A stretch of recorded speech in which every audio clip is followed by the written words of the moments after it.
Let me start with the Niners and the Eagles, because I thought Philadelphia maybe can flip a switch and make a run. They still have the talent, might be the most balanced team in the playoffs. And then all of a sudden, I kept watching and I kept waiting and then waiting, and the Niners didn't go away. And I said that this might be Kyle Shanahan's best coaching job because they're depleted. You know, when Kyle Juszczyk is your go-to wide receiver, boy, that tells you a whole lot about your weapons. You lose Kittle, there's no Brandon Ayuk, no Ricky Pearsall. The defense is banged up, and this was about Brock Purdy making plays in tough conditions. Christian McCaffrey still proving that, how do you need me to get this done? I'll get it done somehow. And, you know, I use the expression or term or phrase game manager, and it's not a negative because the great quarterbacks manage a game. Like, what do I need to do? When do I need to do it? Tom Brady was a game manager. So the greatest player in NFL history, the most decorated, was a game manager. It's a compliment because you know how to. It's like Greg Maddox pitching. He knew how to manage a game when he was pitching. You know, a lot of great players, a lot of great pitchers do this. A lot of great quarterbacks do this. And I watched Brock Purdy. He did what he needed to do when he needed to do it. It's not always pretty, but I don't care. It's playoff football. I need a win. That's it. Just ask the Green Bay Packers. You need a win. You know, just ask Josh Allen doing what he did or Matthew Stafford doing what he did. It's managing the moment. And that's what playoff football is all about. And Brock Purdy, you know, you're trying to live up to a $265 million contract, and he's not paid for box score bravado. It's you got to make something memorable. You got to make something happen. When you lose Kittle, you know, kind of the heart and soul of this team out with an Achilles injury, and somehow you win on the road in Philadelphia. Now, did Philadelphia contribute to this? Absolutely. Kind of mind-boggling where Saquon looks like he's going to rush for 200 yards, and then all of a sudden he's not doing much after that. Got banged up. A.J. Brown pick up a white courtesy phone. You'll be on a different team next year. You'll get your wish. You can play someplace else. I don't know if Nick Sirianni's on the hot seat. I will say if he's not on the hot seat now, he'll be on the hot seat next year. Jalen Hurts is not a guy you say, let's beat them through the air. He's just not, and not running that much. That was kind of eye-opening there, that they have the talent. But it felt like the Niners had an understand. It's almost like they lost everybody, but those that they have collectively won a game. Whereas the Eagles have all of this talent, but it didn't feel collected. Give credit to the 49ers. Amazing. I kept saying, if you leave them in this game, if you let them stay, they'll win this game. I trust Kyle Shanahan over Nick Sirianni. If it's going to come down to a drive, a play, a call, a moment, I love Jalen Hurts in the playoffs, but I can't have Jalen Hurts be the, hey, just beat him through the air, because that's not who he is. I'm looking at the point spreads. The Niners are getting 7 at Seattle. The Bills are going to be favored in Denver. They went from a slight favorite in Jacksonville to an underdog, but Josh Allen did it again. And the Rams are 3.5-point favorites against the Bears. But you got the game coming up tonight, the Texans and the Steelers. There was an interesting moment, and Matthew Stafford and the Rams, they're heading down. They need the go-ahead touchdown.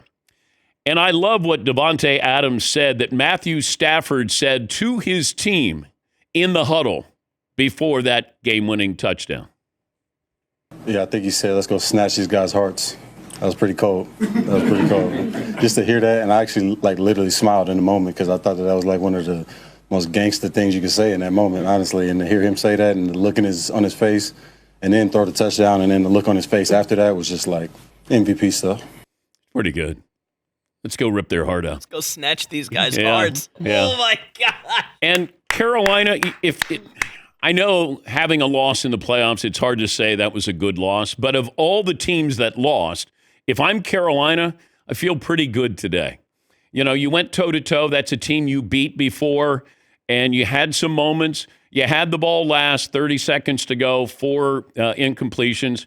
And look, I'm not the biggest Bryce Young fan from the standpoint of a franchise quarterback, but maybe you get a team-friendly deal. Maybe he's a $30 million a year quarterback. You don't want to put him into that Tua Tagovailoa stratosphere and then, have to bail in a couple of years. But they played hard. They played with passion, played with emotion. Secondary was really good. And you had them. You had a chance. You had the ball. So I would say, now, if I'm a Packer fan today, I don't feel good at all because I have no idea what's going on. You got the other teams that are going to be pilfering, coaches on your staff, front office people, and you're not quite sure if you're going to have your head coach back, Matt LaFleur. This is why it was so seismic when the Ravens decided to move on from John Harbaugh. That had an impact on almost every team in the NFL in some way, shape, or form because you're going to interview him, or if you didn't get him, you're going to get somebody else. Somebody else might be losing their coach because you're going to bring in John Harbaugh. I mean, it's connect the dots, and there's a game of dominoes going on here. And Harbaugh, I guess he's entertaining the Cleveland Browns, but he's going to start interviewing this week. The Giants would be up top on the list. And is Green Bay going to be open for business? What's going to happen if Pittsburgh loses tonight? And that's another thing where we go, man, that's the guy you want to put you over the top. I don't know if John Harbaugh puts you over the top in Green Bay. I don't know if Mike Tomlin, if they don't do that for their own team, then how do I expect them to, well, that's the guy you need to put us over the top. And I'm not a cheerleader for Matt LaFleur. I like him. But it felt like there's a glass ceiling there. Ben Johnson's not afraid to be a jerk or the bad guy or kind of push the envelope a little bit. And Matt LaFleur is a nice guy. And maybe that's part of the problem. Ben Johnson he gives zero, what? He doesn't apologize for anything. And, give credit to him and the Bears. When they were down at halftime, I think Bears fans probably started, up in the ante on drinking because it was like, this is going to be painful. It's 21-3. Let's ease the pain. And Caleb Williams giveth, he taketh away. You talk about splash plays. You talk about those, wow. He might lead the league in wow plays in the fourth quarter. And that includes Josh Allen because there are some throws that Caleb makes where you go, there are not many people in the world who can make those throws. It's him being consistent. And the analogy I used was, I want Caleb to be Jared Goff through 3 quarters. He can be Caleb Williams in the fourth quarter. But the Bears, they grabbed it. They had it. They wanted it. They took it and did not look back. Here is Ben Johnson, the Bears head coach, on the fourth quarter comeback. It's our identity here at this point, and some people say it's not sustainable. I don't know. It's the takeaways are, that's who we are on defense, and, on offense, it's explosive plays. That's kind of what we've done all year long, and coming up in big moments. And as a team, it's just resiliency and knowing that late in the fourth quarter, that's really when we're at our best as a football team. And Brandon McManus, Mr. McManus, that one hurt. He missed extra point, 2 field goals there. Here is the Bears radio network, Caleb Williams to DJ Moore. Caleb in the gun, Swift to his left, snap back, 4-man rush, Caleb with a double move, throw down the left sideline, DJ Moore inside the 5, end zone, touchdown Bears! They've taken the lead on the Packers with 1:43 to go, 25 yards, the same connection, week 16, a walk-off win, this connection, a 3-point lead, wow! Yeah, those who stayed had a lot to cheer about there in the fourth quarter, because that offense was pretty dry in the first half. But Green Bay losing again to the Bears, these double-digit fourth-quarter leads, that's rough. That's rough. All right. Seton, what's the poll question for the first hour of the program? I got a couple options here for you. Winning team that should be worried. Worried? Yes. Rams, Bears, Bills, 49ers, Patriots. 49ers should probably be worried. I don't think they're at a point where they worry.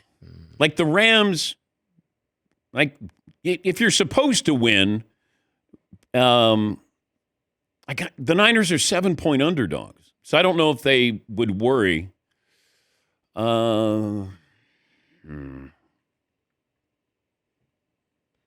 Yeah, that one's tricky. Yeah, Paulie. As a Bears fan, I'm perpetually worried. You go into the game completely worried and nervous because you know your team probably isn't going to do much in the second half, and you're going to steal it. So you go in worried, no matter who you're facing. Yeah, I just don't see the Niners worried because I don't think they're supposed to be here. And they just took a pretty big hit with losing Kittle. Oh, yeah. So their chances of advancing to, the next game after this one took a massive hit. Yeah, Todd. I think the Rams have some angst because everyone was so high on them. They still are some that they're the best team. This guy's going to get the MVP. And now that they barely just got past the Panthers, that's a little scary seeing what the Bears just did with that comeback against Green Bay. Well, I think if you look, and I'm just going off memory, most of your teams that win a Super Bowl have one of those games. One of those games where it kind of hangs in the balance. And that might be the game for the Rams. That was a game they could have lost. Can probably say the same thing for the Bills, too, actually. Yeah. That might have been, I don't know if wake-up call is the right. But Jacksonville they were favored by 1.5, then Jacksonville was favored by 1.5. The Rams were favored by 10.5. Yeah. That's the difference. That's where you're like nervous. Yeah. Now you face the Bears, and I have no idea, what Bears team you're going to face, at least in the first 3 quarters, or if the Rams defensively look a little bit better than they did with Carolina. But man, give Carolina a lot of credit. Even Jacksonville with the season that they had. And you had the ball and you had a chance. And I think you can come away from that saying, we should have won that game. But man, they have Josh Allen. Here is the game-winning touchdown by Josh Allen. Here's the snap. There's the surge, and I think they largely let him score on purpose. There was not much impedance there as Josh Allen is in for the 1-yard touchdown run to give the Bills the lead with 1:02 left in the game. I didn't think the Buffalo Bills liked the tush push. They voted against it. They didn't want the tush push in football, and then all of a sudden the tush push pushes them to the next round. But, yeah, Jacksonville let them score so they'd have a little bit of time there. And I think going into next season, we'll look at Jacksonville differently than we have before. And it's been a long time since we looked at them. That's why when Jacksonville fans, they would, email the show, that I didn't believe. No, I didn't believe because they didn't give me a reason to believe before. And I said, look, you got to force us to believe.